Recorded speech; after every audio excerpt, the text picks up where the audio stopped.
Mind blowing, Assam, fantastic.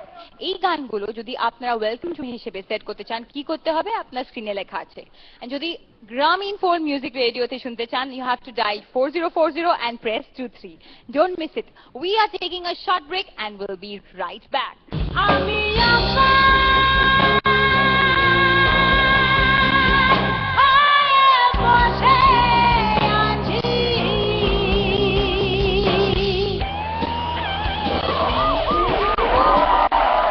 Welcome back to Grameen Phone Presents Tune Factory. আজ আমাদের সাথে আছেন the one and only rocking লালন। আচ্ছা আমি জিজ্ঞেস করবো আপনাকে আপনার ফেভারিট গানটা কোন? সাইজির সব গানই তো পছন্দ, বাট এখন যে গানটি করবো এটা আমার অনেক অনেক বেশি পছন্দ। একটা গান, এটা আমাদের ব্যান্ড লালনের মৌলিক গান। গানটি এখন আর ওর মানেটা একটু বোঝাবেন, স্পিরিটটা, ফিলটা কি ওর? এখন যে গানটি করবো এটা অনেক ভালোবাসার একটি গান। তো সবসময় তো আত্মতত্ত্ব, পরতত্ত্ব, দেহতত্ত্ব, মানসত্ব এগুলাই বুঝাই। তো এগুলো